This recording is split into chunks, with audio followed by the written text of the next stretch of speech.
मग आता 6 mm असेल तर मी 4 पेन विड्थ घ्यायचो, 2.4 mm ते व्हायचे आणि मी ते त्या हिशोबाने काढायचो.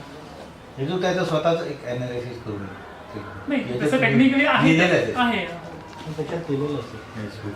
जर्नी विचारायची होती की तू आज ऍक्सेप्ट होतं कंपॅरेटिव्हली, रिजेक्शन पर्सेंटेज जेव्हा सगळ्यात कमी असतं तर ते कसं काय, तेव्हा त्याची जर्नी आहे ती अनकॉन्शियस जर्नी.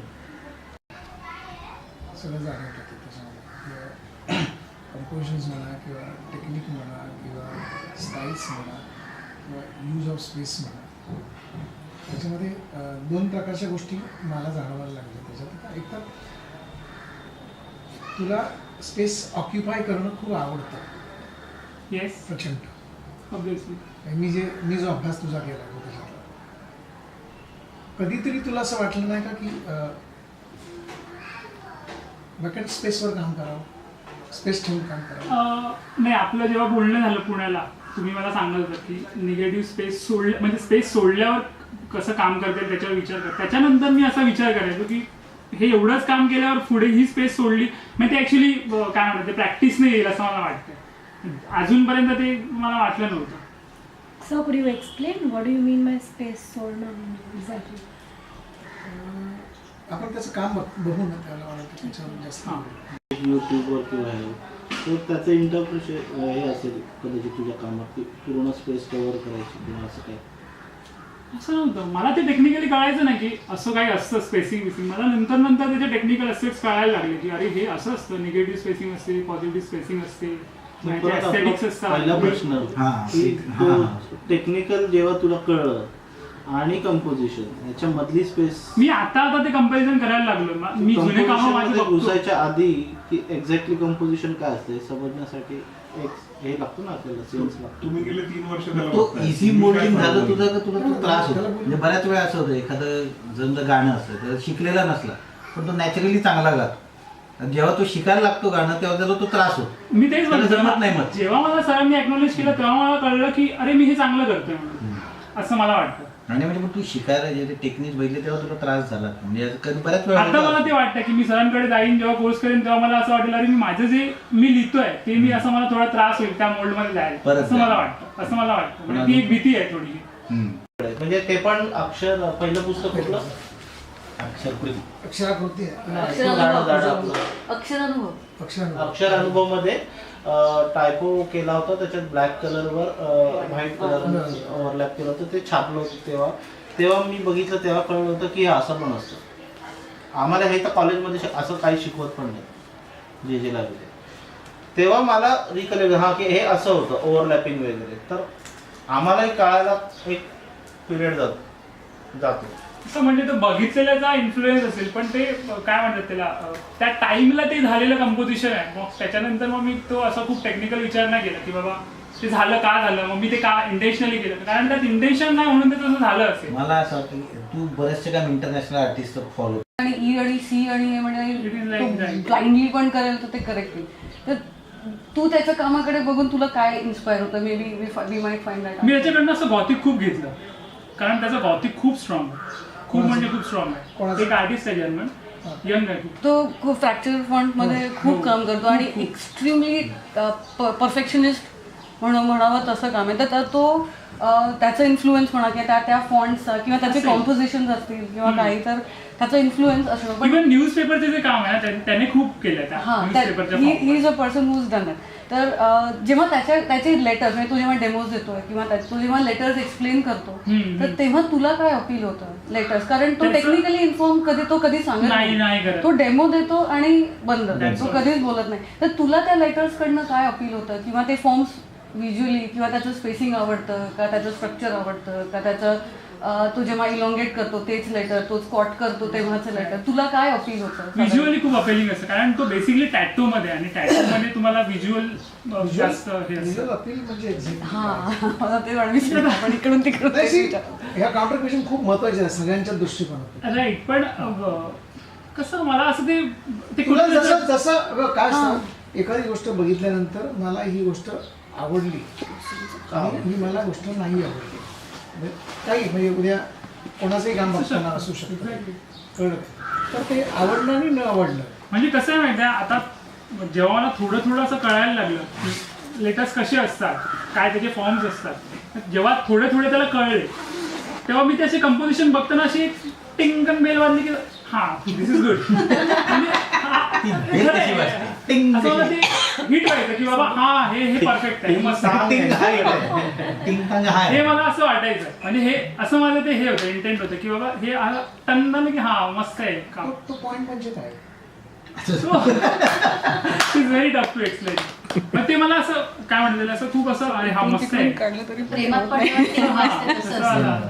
मला ती वेळ आणि हे मारावी लागते. वेळ तर तुला पाहायला जाणार पण ते न्यूज Job आहे हा. That is your job. पण तरी सुद्धा म्हणजे तेच समजा पाडगावकर बघितलं पाडगावकर नाही तर त्यात तू निलेश जाधव दिसतोस का किंवा कदाचित तू म्हणजे तुझ्या दृष्टीने ती कदाचित पाठी पण असेल. हा नाही पण ती पाठी टाकताना सुद्धा आहे ना माझा जो स्टडी आहे ना मी फाईन पण केलं किंवा मी अॅनाटॉमी स्टडी वगैरे केला त्यामुळे मी माझं स्किल जरी कमीत कमी पण मी तो लाईकनेस आणि माझं स्किल राखून ठेवण्याचा प्रयत्न करणार. मी उगाच काही पण पाठी नाही टाकू तसं शकत. ते टाकूही नाही शकत कारण त्याचा फाईन बॅलन्स तुला सांभाळायला पाहिजे. हो. मग त्या शेवटी पाडगावकर समजा आता पाडगावकरचा विषय आहे तो गेल्यामुळे ताजा विषय आहे.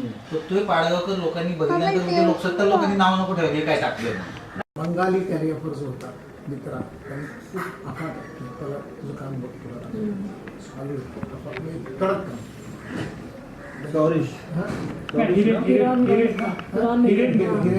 मित्रा कडक काम. त्याने काही हँडमेडचा वापर केला होता. तुझ्या डोक्यात कंपोजिशन आहे का कॅनव्हासवर तू काय करणार आहेस? म्हटलं साधारण आहे की मी काय करणार आहे ते सगळं बाजूला का ते नेहमीच करतो ना. जे नाही येत ना त्यांनी सुरुवात कर बघ काय आणि मग तशा पद्धतीने मी सुरुवात केली ना तर मला मी खरा एन्जॉय करायला. खाली पण त्यामुळे प्रत्येक वेळेला असं कर काय ठरवून नंतर मग त्याला स्ट्रक्चर देता येतं. पण जे नेहमी करतो ना आपण ते सगळं बाजूला ठेव आणि आज काहीतरी वेगळ्याने सुरुवात कर. बघूया काय होतं पुढे. ही कन्सिस्टन्सी राहिली पाहिजे. असं व्हायला नको ती कॉम्पोजिशन छान दिसायला हवं. मग लेफ्टला सुटणारी जागा राईटला सुटणारी जागा वरना सुटणारी जागा हे सगळं तुला मीटरमध्ये आता काम करावं लागणार थोडंसं नाहीतर त्याची व्हॅल्यू शून्य होणार. मग तू रँडमली काम करतोयस की तू ठरवून काम करतोयस तू तुझ्या जागेसाठी काम करतोयस ह्या सगळ्या गोष्टी तुला वर्कआउट आता प्रॉपर करायला लागणार. म्हणजे हे जर बघितलं असं आता ठीक आहे हे कारण नसताना ह्या गोष्टी अशा वाढत जातात ना. पण ते आता कुठेतरी काही आता तुला थांबायला सुरुवात केलीस ना तर कालांतराने तू खूप मस्त असा थांबायला लागशील. लोअर केस 4 पेन विड. हॅलो हे पेन विड कसे मोजतात त्यांना नाही माहिती. ते कसं करतो 3 4 ओके.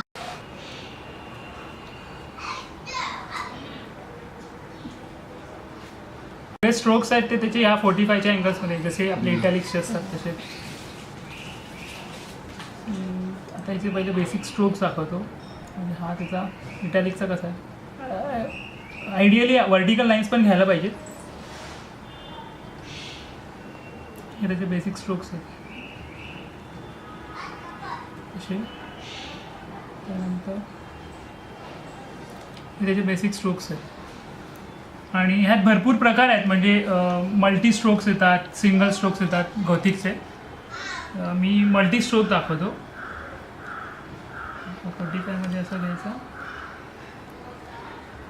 याला ओव्हरलॅप करून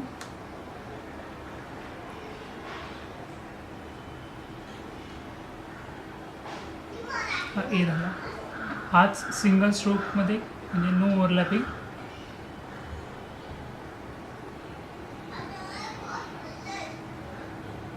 हाच सिंगल स्ट्रोक झाला. Okay same. आता हे असेंडरसाठी 2 पेन विड्थ जायचं असतं. हे 1 आणि 2. ओके त्याच्यात पण व्हॅरिएशन्स आहेत. कोणी जास्त कोणी कमी पण घेतात. But ideally 242 is good.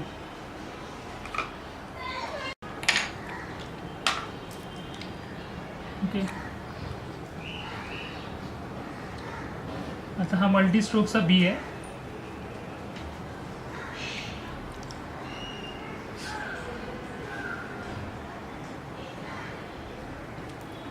आणि तोच बी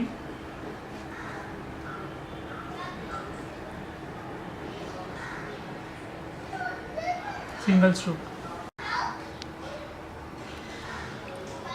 हा एवढा पार्ट सेम आहे सी साठी.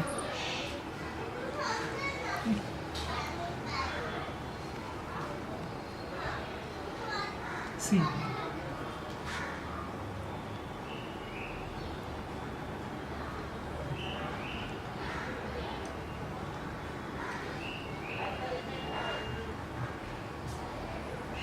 डी. हे अशी तू ब्रेक करतोस, ब्रेकच आहेत का त्याच्या? मल्टी स्ट्रोक मध्ये ब्रेक आहे. हा जो सिंगल स्ट्रोक आहे त्याच्यात ओव्हरलॅप नाही, ते सिंगल आहे. फक्त वरचं ते केलंय तेव्हा ओके. डी जर सिंगल स्ट्रोक मध्ये काढायचा झाला तर असा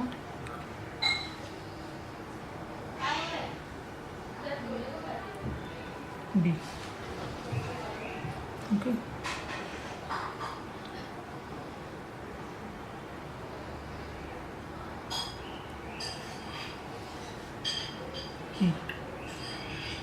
ई जर सिंगल स्ट्रोक मध्ये काढायचा झाला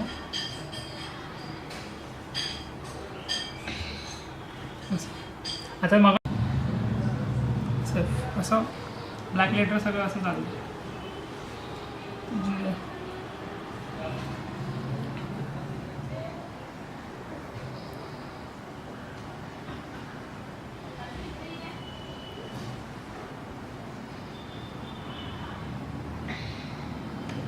बट लाईक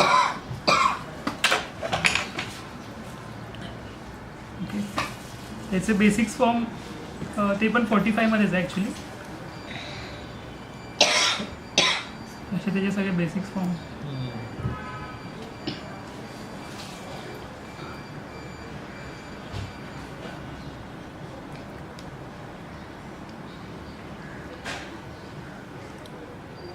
हा त्याचा ए आहे. मग खूप असं ह्याच्यात पण खूप इम्प्रोवाइज खूप इम्प्रोवाइज पण करतात. मी फक्त बेसिक दाखवतो. मग कोण कोणाला असं त्याला हे देतात, ट्रायंग्युलर शेप देतात वगैरे वगैरे. पण हे मी आता सध्या बेसिक दाखवतो.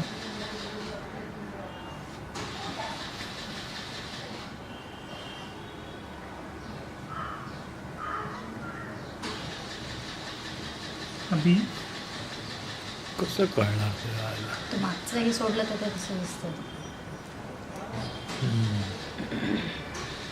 C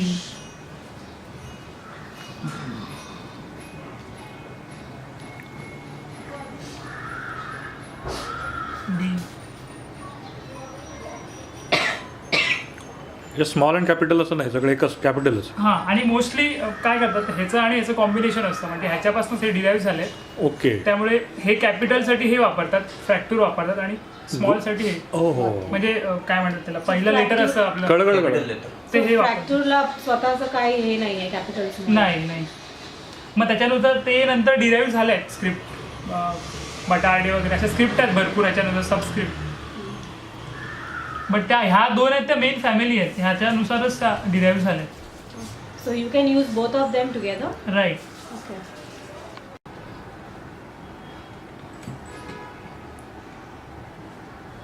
sober.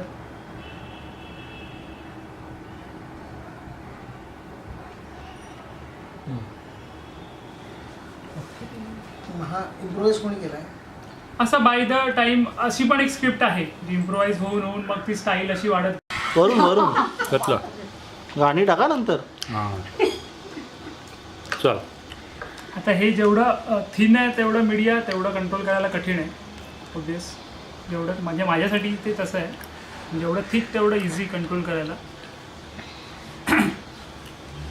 Basically flat brush का, तर त्याचं पॉईंट चांगले असतात म्हणून फ्लॅट ब्रश. आता तेच फ्रॅक्चर मी हे फ्लॅट ब्रशने लिहून दाखवतो.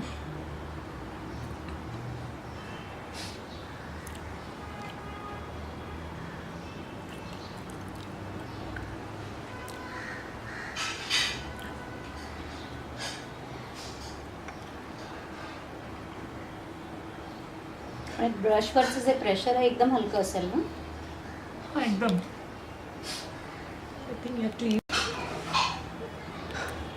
Mangesh you can do it ना दिस तो ब्रशवाला आहे पण फ्रॅक्चर करतो ना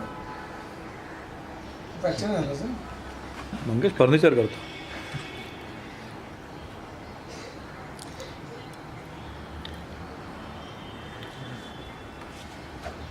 मस्त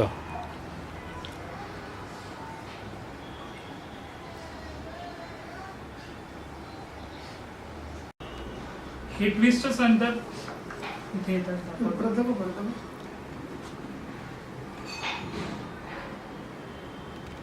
आडवणी उभं करायचं हा म्हणजे हा आणि मग नंतर ट्विस्ट करून परत इथे असं राईट लेफ्ट असं करायचं ना. हा. ओके बेसिक आहे. हो सेरिफ सेरिफसाठी असा आणि मग हा परत ट्विस्ट होऊन असा इथे येतो.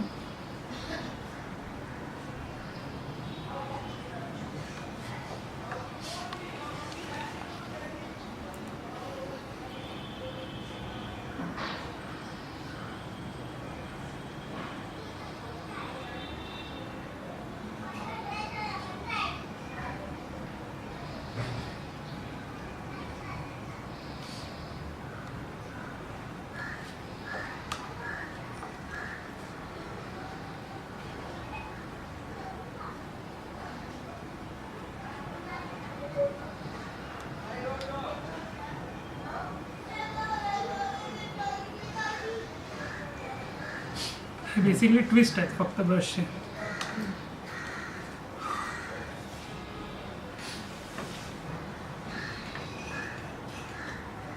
आणि याचं जे स्टेमचं जे हे आहे थिकनेस आहे ती 45 डिग्रीला ठेवून घेतात. म्हणजे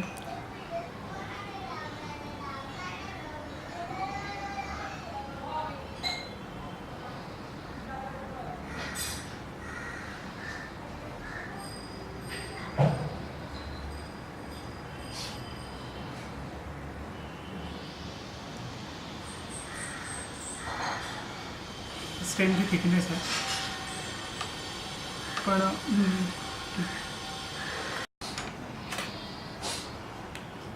म्हणजे ह्या दोन स्क्रिप्ट पहिल्या शिकवतात त्यात असा ए असतो. मी याचं एक पेंटिंग केलं होतं याच्यात कॅलिफेसमध्ये. हो त्याला कधी कधी स्टेम देतात नाही देत.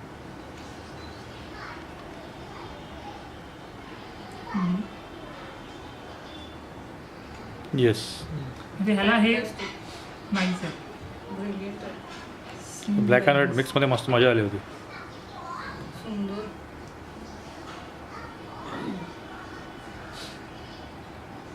थिक ब्रश एकदम सुंदर. हा जो टाईप आहे ना डॉक्टर स्टाईलने लिहू तसं लिहू शकतो. याला फक्त एक पॉईंट आहे आणि ही वाईड एज पण आहे म्हणजे वाईडने असं विथ टेक्स्चर येऊ शकतं.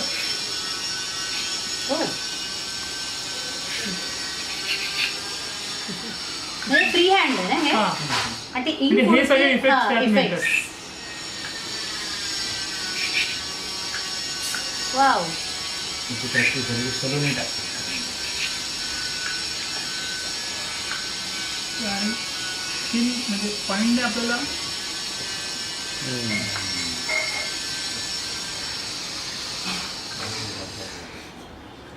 हाती कसं केलं हे बसलं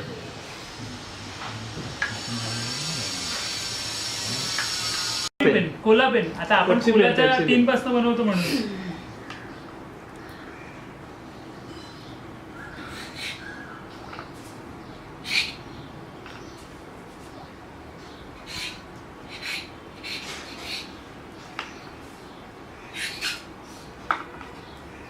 ॲक्च्युली असे इंकचे स्प्लॅटर उडतात ना ते त्याचा इफेक्ट चांगला आहे.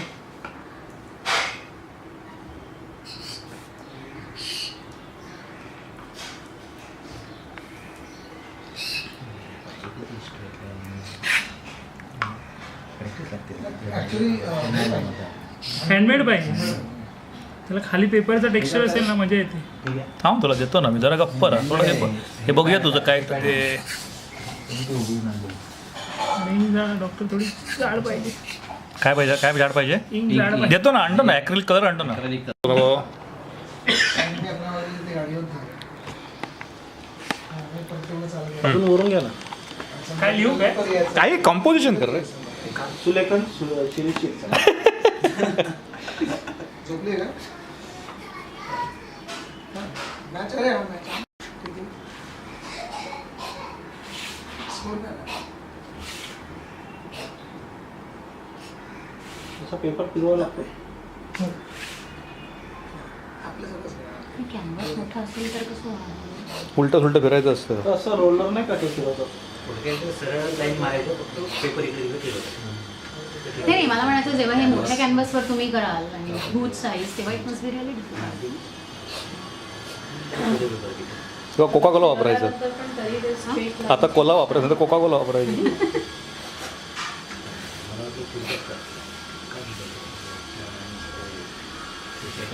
बघितलंस? मला म्हणून वाकडं तिकडं करत होतं ना. तरी काढलं त्याने. लेटर्स लिहिलंय त्याने. मस्त. स्पिरिट नंतर पुढच्या याच्यावर हां असं करतो. स्पिरिटला लाल वापरले. मस्त.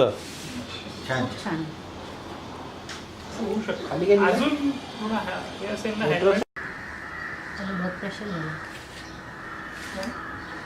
वर्क प्रेशर झालंय त्याला एवढे सगळे असे बघतात नाही, म्हटलं. वर्क प्रेशरचं सवय ही सवय आहे त्याला. मोठे डेमो देणार आहे तो आता.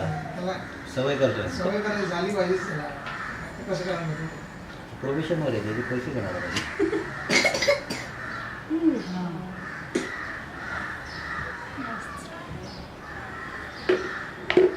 शिरसाट येतो का? सोड.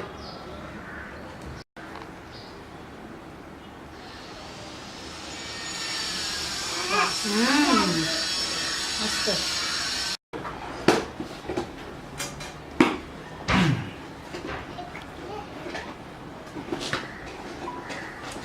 वाव. थांब रे. उद्या सकाळी येईल. काय पण संपूर्ण.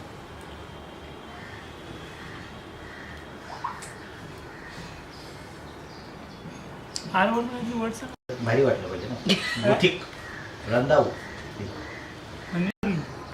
राणे प्रकाशन रवळगावचं नाथ.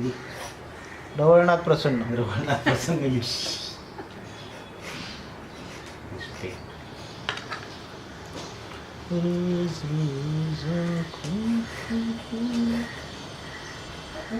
क्रिटिकच तेव्हा तू बारका घेत असेल तेव्हा लक्षात नाही असेल. आता जेव्हा लिहायला तू आता पाहिजे तर घरी गेल्यानंतर आता लिहून आता प्रेशर खाली असतो. पण जेव्हा मॅटर लिहितो तेव्हा त्याची कन्सिस्टन्सी कारण एबीसी निघाली की चांगलीच नाही कारण आम्ही सतत करत असतो. म्हणून म्हटलं की change the matter, change the wording, change the writer. नवीन शब्द, नवीन वाक्य, नवीन असं की जेव्हा करशील तेव्हा तुला तुझ्यातला बदल जो आहे ना घडायचा असेल तर तो तसा घडत गेला पाहिजे.